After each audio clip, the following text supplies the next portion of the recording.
Welcome to Santa Barbara Talks with Josh Molina. It's such a pleasure today to be here with Austin Herlihy, who is an expert in his field, and he's back on the show. He's the executive vice president of Radius Group, and we're going to be talking about what the city of Santa Barbara has been discussing in recent months and looking out ahead at what some of the plans might be. Austin is an expert. He owns apartments, he sells apartments, he develops apartments, and we're going to dive right in and just sort of talk about what the city of Santa Barbara is doing in this world right now. Austin Herlihy, how are you doing today? I'm good, Josh. How are you doing? I'm doing well. Thanks a lot. I enjoy having you on the show because you are so smart on these topics and you have so much to say. So let's dive right in. City of Santa Barbara, as you may have read recently, is looking at more tenant protections. And in the context of those tenant protections, we've heard Councilwoman Kristen Snedden say that she believes that we need these packages of tenant protections as long as, in addition to a rent cap. And she's thrown that out there a couple of times.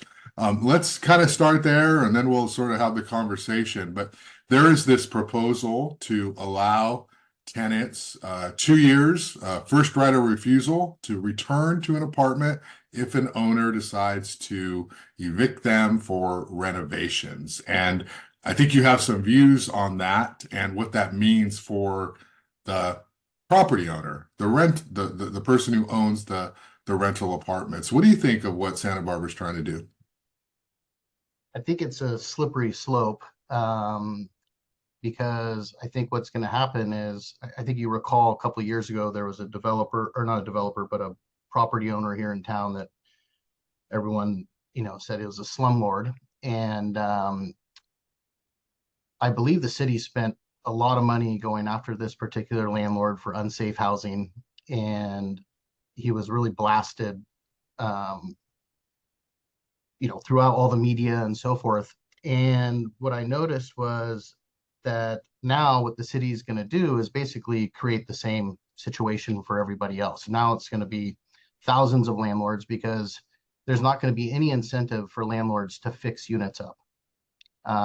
If you're going to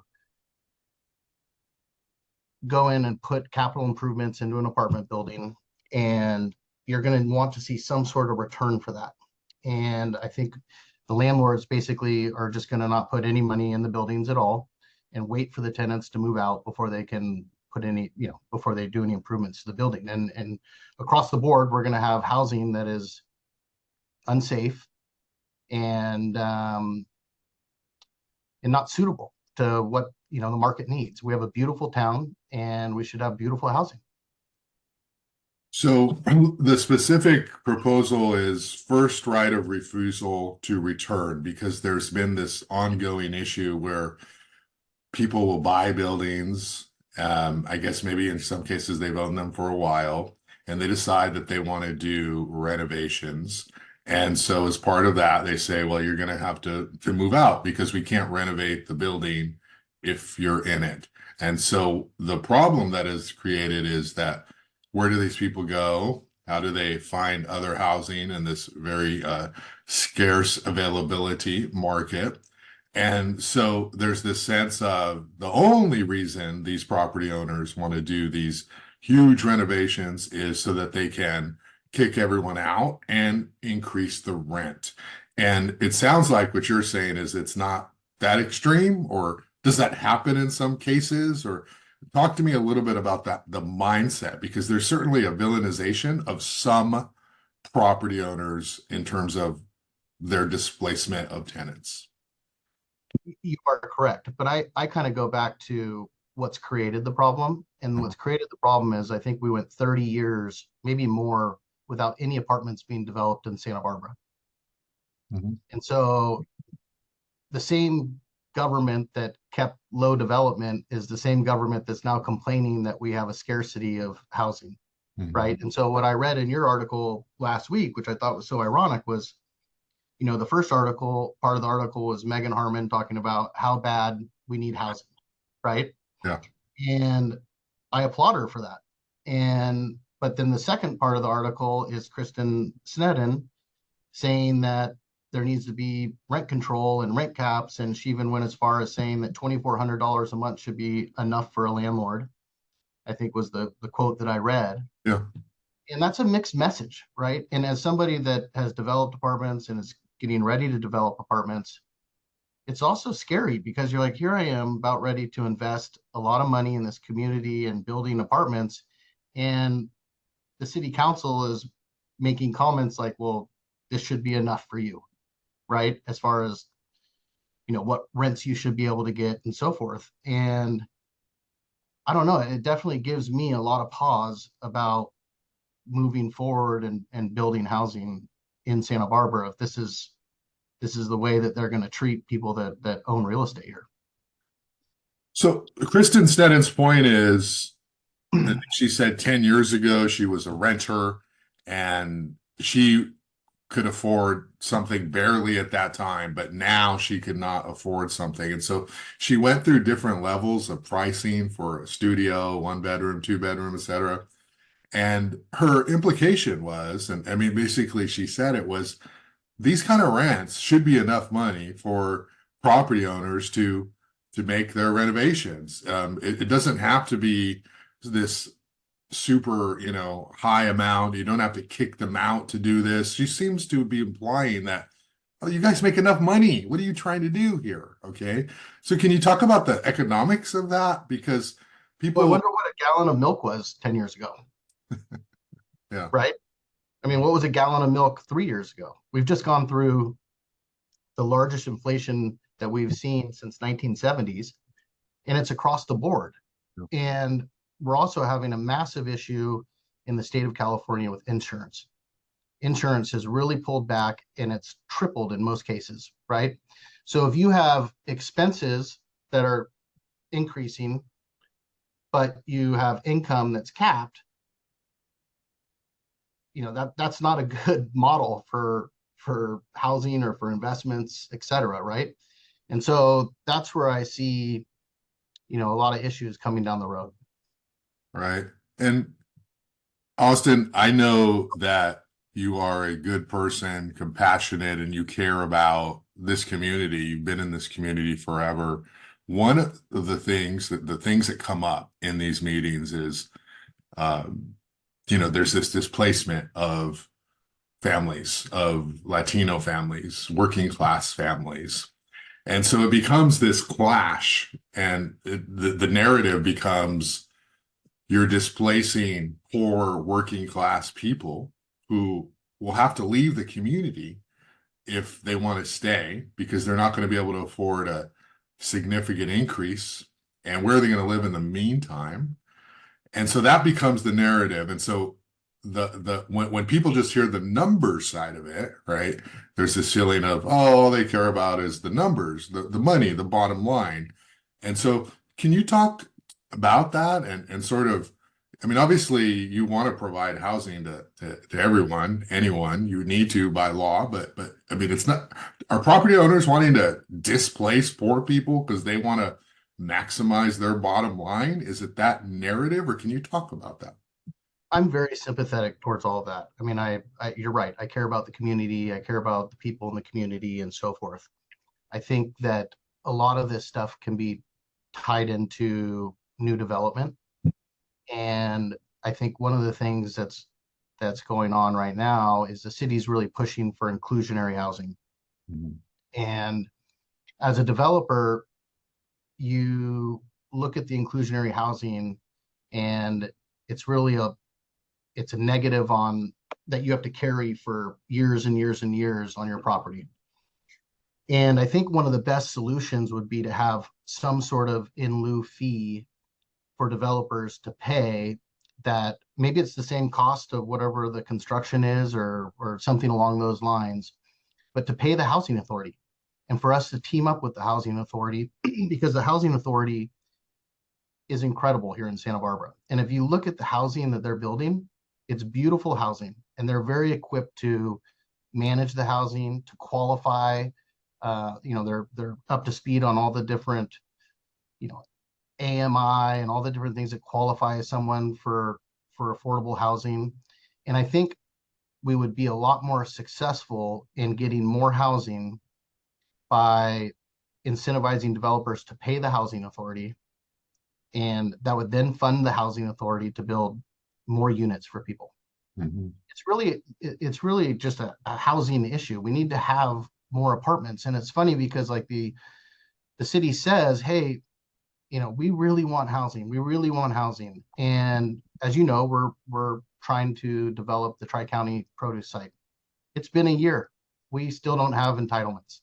Mhm. And so when I hear the city say, we want housing, it feels more political than it does,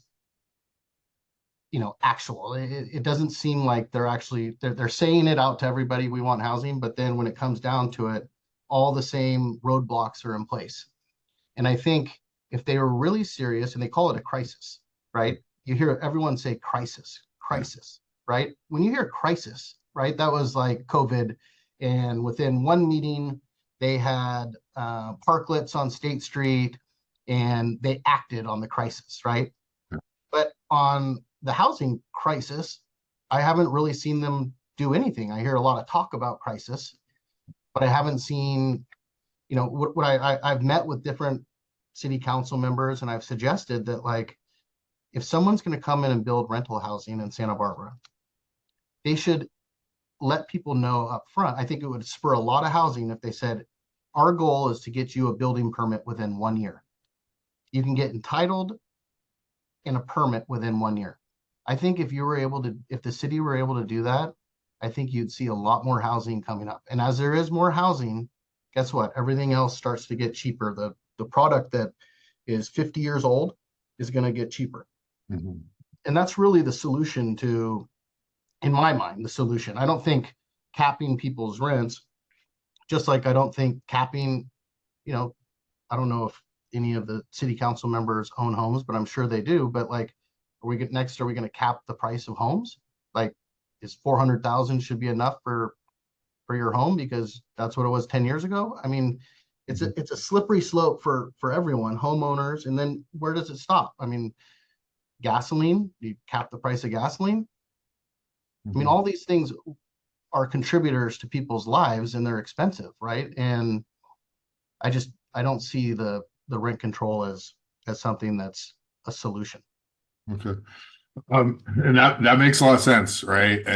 One of the questions I always have, and I do my show, I'm on Jerry Roberts' show, and housing always comes up, and I just wonder, do you think about the kind of community we might have if like with the tenant protection ordinance, people being able to come back, I think within 10% of what the original rent was. Um, the community, does it matter if we're a lot of sort of tech workers, a lot of people who have a little bit higher incomes?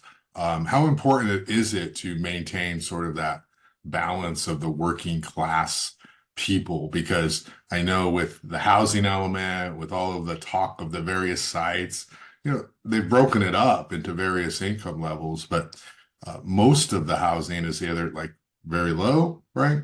Or market rate, and there's not enough that's for just kind of like your family that makes 120 grand, 140 grand a year, just kind of like in the middle. And so, what kind of a community you want to see, Austin? Just sort of thinking ahead 5, 10 years. Can we still be a class of service industry professionals as well as the tech workers, as well as the higher income, or is Santa Barbara just going to have to change because of the economics of the real estate and where we live? Well, first of all, I hope it doesn't change. I think Mhm. it's important to the community. I mean, I think you saw it when we had mudslides and when there was the La Conchita landslide and all these sort of things. It's really important that we have all these people within our community, Yeah. right? Because if we get isolated we need to be able to have a diversified community. But I really think the solution is building more housing. And I feel like the anti-development people of the 80s and 90s and 2000s are really the people that cause this because you can develop in a smart way and it becomes supply and demand, right? I mean, I can tell you right now, I'm nervous about, there's a lot of apartments that are entitled. I'm not convinced a lot of them are going to be built because, interest rates are so high and lending is very difficult right now. But, you know, if all these apartments that are supposedly in the pipeline get built, it's going to have a massive effect on rents. Mhm. There's going to be so much product, right?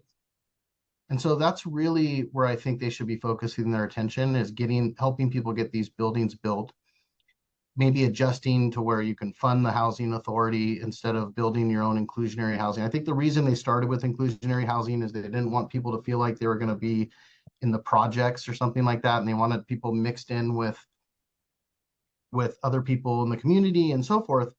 But the housing authority has demonstrated they're not building projects. I mean, their buildings are beautiful, and I think that we should really, really team up with the housing authority, get them the resources they need, have developers, have local businesses, local nonprofits, really get behind them and solve the crisis. And so just it sounds like the answer to every one of my questions is going to be just build more housing, because that kind of fixes so much of the problem. Let me ask you about that is height limits. So right now, whenever there's a housing project for approval, it's this very weird conversation about infill, about height. Is it near parking? Where near transportation? Bus stops, right? It's always sort of like, how do we fit it in for the site that it's proposed for in a way that doesn't impact people who already have housing, whether it's people in the Riviera, where it's, people who don't really go downtown. It's always this like odd conversation instead of just, we need to build the housing. So do you think Santa Barbara should go higher? I mean, do you think that would solve this at all? Or should we still site by site, let's figure out what works best for that site? I think you can go higher in a responsible fashion, right? So if you look at Peter Lewis's project that's being built right now, Yeah. I've driven by there on Gutierrez, but it's all framed up, windows are going in, and that doesn't look to me like some monstrosity. Yeah. Actually looks like it fits, and you can see it really well from the freeway. It's going to be beautiful. Peter does a very nice job, and so I think 4 stories, 5 stories would be okay. Certainly down in the core downtown area, I think they could go 5 stories and solve a lot of housing issues, and also help the retail down there. I mean, there aren't a lot of people down there because people don't live down Yeah. So you would be a proponent for the 5 stories. Peter Lewis is, once he got it approved, and once construction started, that thing went up fast, boy. I mean, every time I drive up there, like, wow, there's like so much more progress. But you have this thing that comes up with hotel versus housing, and we've seen that with Jim Cannell. We've seen that with another developer, and it's sort of like, if you're going to run me through all these hoops and you're not going to give me the density that I need, then I'll just build a hotel. Can you talk a little bit about, and I guess that goes back to the mixed messages of the city, but what's the trade-off there? And should we be building hotels versus housing? that's certainly a risk. I'm not a hotel guy. The reason I like apartments is apartments are the lowest risk of all the different asset classes. And one thing to keep in mind is the returns are the lowest because of the risk, right? And as your risk goes up, your cap rates go up. And so um, if hotels start to become more valuable than apartments from a return standpoint by quite a bit, then and keep in mind the other thing that affects someone wanting to do hotel more than apartments is all this discussion of rent control. Mhm. Right? I mean, the city, our elected officials are making it very scary for anybody to want to build apartments in this town. I can tell you by every developer I talk to, they're like, this is out of control. They're going to come in and just tell me what I can charge in rents. We're the ones risking our families by signing these guarantees on these loans to build this housing for what is really like a 5% return, 5 to 6% return. which now you can get in the bank, right? I mean, 2 years ago, you're only getting a 0.5% in the bank, but today you can get 5% just in a CD, right? So people are just not going to risk, building the housing. So going back to hotels, I think it's pushing people to think about hotels more than apartments right now, based on the rhetoric that's going on in the city. And I do think that the two kind of go hand in hand. I get what the planning commission is saying, like, hey, you can't build any more hotels until we have housing, right? That's what I've heard, I think, recently in a couple articles.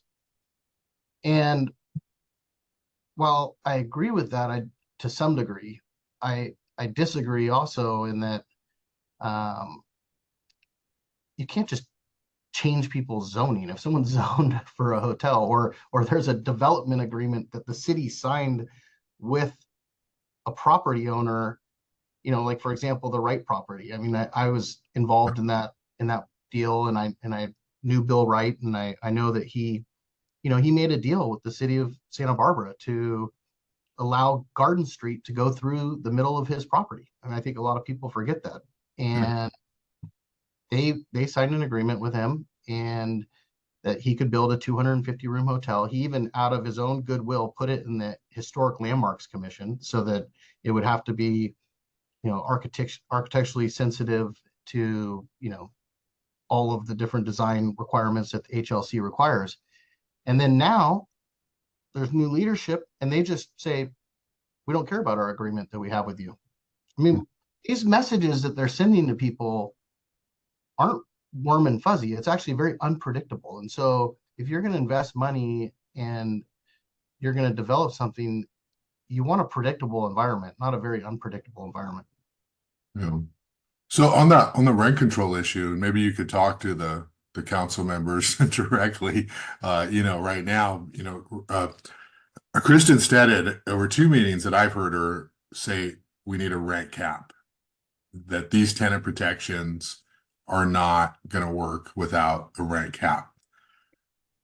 In the past, that discussion of rent control has sort of like been 4-3 to a no, it's been very close. And so they haven't gone that direction. So let's just like fast forward in time, right? Let's say that the council majority somehow supports a rent cap. Are we going to see just like a freezing of projects like yours and others, of people saying, why would we do this? Or are they still going to do it and just say, well, I guess we're going to have to, make less money, but it's still better than not doing it? No, I think you're going to see a massive change in people developing in the community. I think you're going to see housing diminish, existing housing. You're going to see, poor plumbing and electrical, and people are just going to wait people out to move out. And it's going to be really sad, honestly. And And sorry, go go ahead. ahead. Oh, I was going to say that in the conversations, some of the feedback from some of the activists is, well, these property owners should be doing this. Like I mean, it's not the tenant's fault that they've neglected these changes over the years, and now all of a sudden they need to do it all at once. But shouldn't the property manager, the property owners, be regularly doing maintenance so it doesn't have to come with this huge renovation that leads to the eviction of tenants? I mean, can you address that? Right. So the activists, I get it. They're activists, right? I mean, they like to embellish everything, but a lot of times there's not the economics in just doing one unit at a time. If you have to replace someone's entire electrical in a building, you need to get the whole building vacant to replace it, right? Or all the plumbing or whatever. There's reasons. It's a lot cheaper to basically replace everything at one time than it is to do, little steps at a time, right? So um the activists, I think, I mean, you saw last time when they put the rent control up, they parked in front of Alejandra Gutierrez's house and blocked her in. And I don't know if you recall, but she was very upset. I mean, they're somewhat radical in their approach. And it'll be interesting to see how the city council votes this time. I know last time Alejandra was kind of the swing vote, and she stood firm, and Mike Jordan was anti rent control, but it sure seems now he's maybe flipped to the other side. So I think it, as politicians, they're politicians. Yeah, and it is an election year, Austin. So Yeah. you do find people willing to hear all sides during an election year, and whether that's Mike Jordan or not, whatever. It's just a general statement about all politicians who tend to know where their bread is buttered in the years when they are going to get up for reelection. It's like, athletes when their contract year is up, like they better have a good season, because if they don't, they're going to find themselves. I know you almost wonder if there was no option for a second term, how the city would be run, right? Right. Yeah. If you don't have a chance to get reelected, but a lot of those activists, because I know they're going to watch this show, uh, um, you know, they're good people, right? Like Frank Rodriguez, Stanley Zankoff, and all that. And yes, I don't know who stood out of Alejandro Gutierrez's house. I didn't cover that, so I just let them know that I think that everyone on this conversation is trying to do the right thing, but when you are in different places, you have different perspectives, and so it's hard to sort of understand what the other side's impact is to these things, and that's just part of life, right? We have to learn how to understand each other and I, relate I, to each other. I agree with you 100%. And that's why I think there should be like, there should be some meetings that take place with actual business people, with the Mhm. activists, with the politicians, because what's happening now is the activists just have the louder voice right now. And, the news cycle is in favor of the activists, and that's what the politicians pay attention to. But really, we should come up with a solution as a community. We should get rid of like national politics. I mean, I say all the time, it's funny, like people love to argue about Biden and Trump, and it's like those guys really make little difference in our everyday lives. The guys that make the biggest difference in our lives are our local politicians, because that's where we live, and people should be more engaged in that aspect of things. And I think as a community, the city should sit down with developers, because the city don't understand what it takes to develop a property. They don't understand the financing, they don't understand the operating expenses, they don't understand all the issues that are at hand. And then the activists probably don't either. All they really do is care about the tenants and the people, which I respect and appreciate. But there's two sides to the equation. There's the landlord, and then there's the tenants too. And so I think what would be great is to really sit down and kind of have an open book discussion on really like, hey, look, we all care about the community. We want, you know, nice, safe housing for people. Let's come up with the solution instead of just that. The scary thing is like what's happened is the city's given a little bit, right? The state started their rent control, then the city, went a little bit further. And then what happens? Next year they try to get a little bit more. And the next year they keep trying at some point, are they not going to stop until everyone, can live here for $1,000 a month? I don't know. I don't know. But we need to find some solution. Right. I'm open to doing that. I'm open to sitting with everyone and explaining, walking them through the economics of what you're doing. I mean, I have 6 kids and my wife, and I'm not going to go risk my family to go build a property that I could, by the time it's built, it makes no economic sense at all. Oh, 6 kids. Wow. That's that's We're that's blended. They're not. major respect right there, Thank you. But we're a blended family, but Yeah. it's a lot of fun. And I guess my point is like I have a lot of people to look after too, right? And I have people that I'm trying to do the right things to, build housing and hold on to it for years and years. And that's kind of my goal is Yeah. to be able to So retire at some point. Yeah, so we'll kind of wrap up here. Can you just talk a little bit about your Tri-County produce site status of it? I know I've written about it a lot, but again, um, I don't know what the latest is because it's been a while. So where are you at? You know, how many units? I think they like all of a sudden didn't like the design again. It was too this, too industrial, too warehousey, and blah blah blah. So what's the status of that project? So we've been to planning commission once and they were very supportive. Of course, they wanted more inclusionary housing. Um, and then we've been to two architectural board of review hearings. And in the first hearing, they didn't like, and really the reason we did the industrial side of the property on the train tracks is one, it kind of fits in with what the train tracks look like. But two, it is a long stretch along those train tracks. And so if you just built a large white building there, it would just look so massive, right? And so what we did is we broke it up so where there was corrugated metal and then like gray stucco and corrugated, so it would break up all the massing. Brian Cornell is our architect, and Brian is very conscious of these things. I mean, he has a lot of pride in his work and Santa Barbara and so forth, and he really thought that that was the best approach to having such a massive building, right? And then the ABR said, well, you know, this is a gateway into the city. We'd like to see it Spanish.